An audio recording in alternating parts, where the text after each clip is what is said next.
Hi, Adam Baker from Affinity Energy again. Today, I'm going to talk about small utility solutions for overcoming solar interconnection concerns. I am the subject matter expert here at Affinity Energy on solar, and we've been involved in solar projects for several years now. I've personally been involved in solar projects ranging from 1 megawatt all the way up to 550 megawatts. So I've been on about 100 different sites.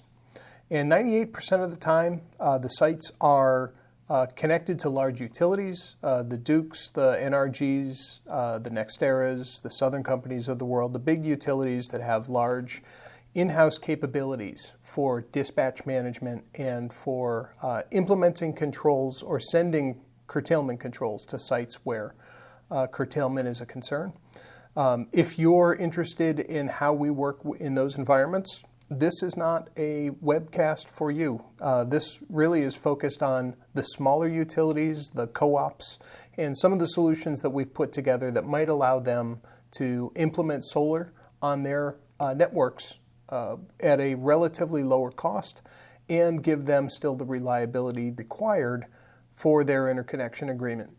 So jumping into the webinar, again, as a quick introduction, Affinity Energy, we are a control systems integrator that's highly focused on critical power systems and utility scale solar applications for either distributed generation or transmission connected solar sites.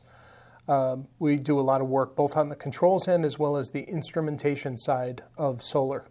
And again, working on sites of various sizes from 1 megawatt all the way up to the 550 megawatt sites out in the California desert. So one of the obstacles for the small utilities or co-ops to jump on the solar bandwagon is most of the time they don't have a large sophisticated operations center where they are monitoring the conditions of the solar sites that they own. And they don't have an energy management system or dispatch management system that can go out and manage active power and reactive controls commands that are going out to the solar sites. Most solar sites are unmanned other than the very large ones, so that it's not like there's an operator sitting at the site waiting for something to change to issue a command. But from a central operations center, the ability to ramp up, ramp down generation from any of these solar sites is something that is it's an ongoing requirement. Sometimes it's automatic, sometimes it's manual, but the smaller utilities and the co-ops, they don't have this kind of an operations center where they're managing a generation facility. They're really just tied to a transmission network, buying power, and then distributing it through their network to their customers. So without that central operations center, managing the generation that's coming from solar can be a challenge, particularly because of the interconnection requirements that they often have.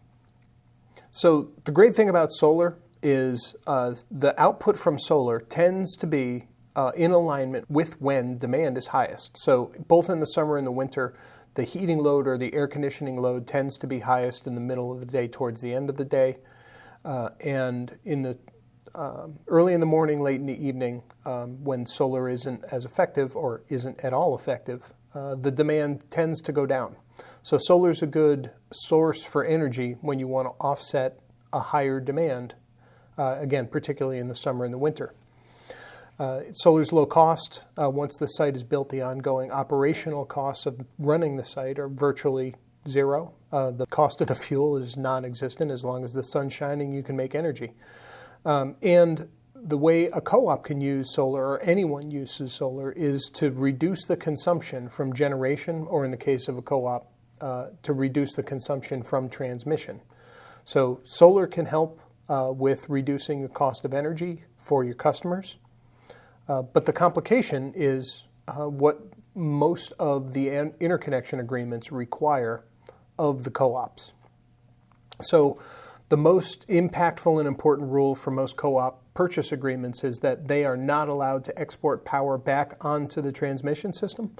The transmission operator doesn't have any control or visibility over the quality or quantity of power that is coming back onto the transmission line. So the customers are not allowed to export power from the substation back onto transmission. It's the most important rule for the co-ops.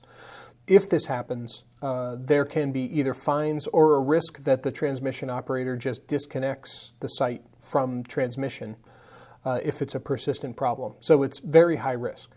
So the risk of having the solar site be in the co-op's network is that if solar is generating more power than the load is consuming, then that there is the risk that the generation could feed back onto the transmission network. And you can't allow that to happen. So the problem statement, really this is a problem that occurs most significantly in the spring and the fall. So when the load from air conditioning or heating is low and it's cooler and you have good irradiance, the solar output reaches maximum, it peaks higher earlier in the day and runs later into the evening. The solar modules perform best in those cool conditions, and the load on the co-op's network is a little bit unpredictable. So if the solar site is generating and the load suddenly drops more than the solar is producing, then the feedback into the transmission system is a risk of happening. So we wanted to come up with a solution that would allow the solar site to curtail automatically based on the conditions that exist in the substation. So the control solution that we came up for a specific implementation that we've done here in North Carolina is to use the relay measurements that they have inside the substation already, where they're metering the energy coming in from transmission. We're taking that information that's coming from that relay, and we're with a wireless connection to the solar site, we're looking at those values, and then at the site we're using a Schweitzer RTAC, one of the new 3505, the small ones, to monitor the values that we're getting from the substation. And we have a lower threshold of incoming power defined so that we try to maintain a minimum amount of headroom or a minimum amount of energy coming in from the transmission system into the substation. Anytime we get below the threshold that we've defined as our headroom boundary, then we start curtailing the output from the inverters so that we will get that headroom back above that minimum threshold. So really, we're using the infrastructure that already exists inside the substation. We have a link using Schweitzer radios and the Schweitzer RTAC controller to monitor those values and then curtail inverter output based on those conditions so that we can ensure that we never produce more energy than the local network can consume. Further, as next steps with this, we are implementing a solution to offset the power factor that the substation is buying power from transmission at. So we actually have the ability to inject inverter VARs back into the substation so that we can improve the power factor that the co-op is buying from transmission. So in the case where we implemented our solution for the co-op in North Carolina, they already had a substation that included Schweitzer relays as well as a Schweitzer RTAC. So we were looking for a solution that we knew would marry well with that. We ended up selecting the RTAC 3505, the new small version of the RTAC. The programming load for this application is pretty light, so we don't need thousands of tags. RTAC is a real-time automation controller. From my background, coming from the automation industry, it's basically a PLC.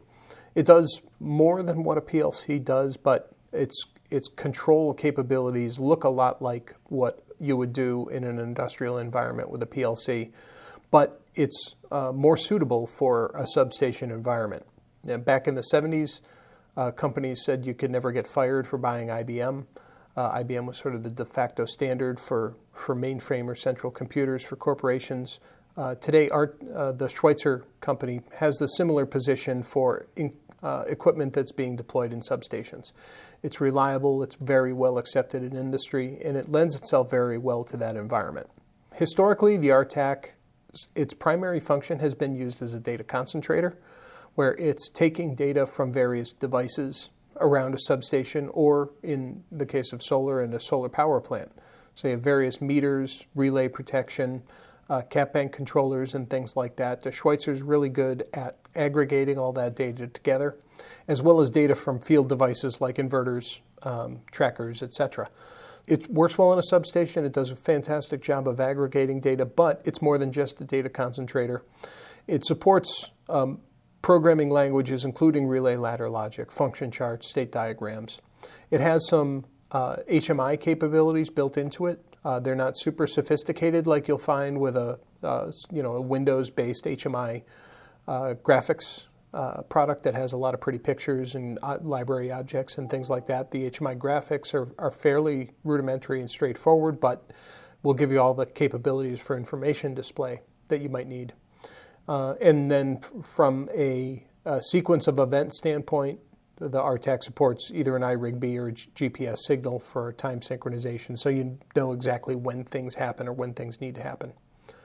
And then lastly, just from a protocol standpoint, the RTAC supports all of the industry protocols or the network protocols that are used by any device I've ever seen used at a solar power plant, Modbus, DNP3, 61850, and Goose protocols being most prominent.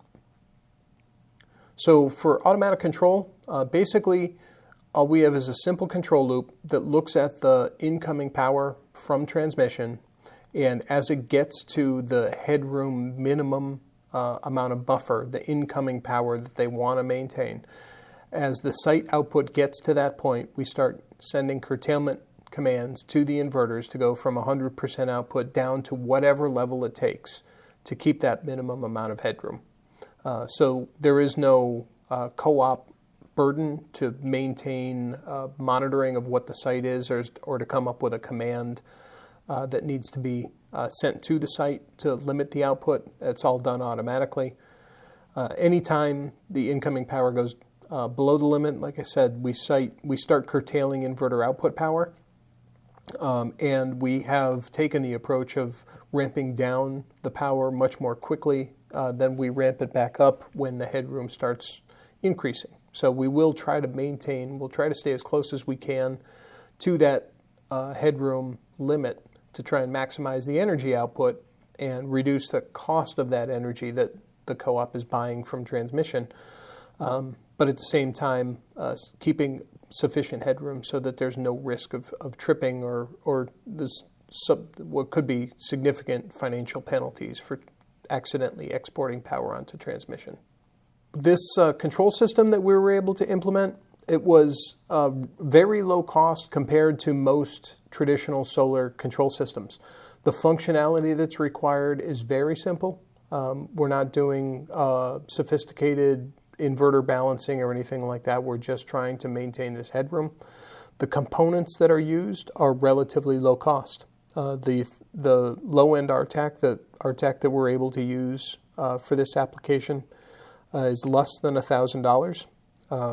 The radio's similar in price, so implementation, everything else, it was a very low-cost solution to be able to do this. The alternative that the owner of the solar facility faced was anytime the headroom started dropping towards where there was a risk of feeding power back onto the network, the original plan was that the co-op would just trip the entire solar site offline. They just open up a breaker for that feeder coming from the site.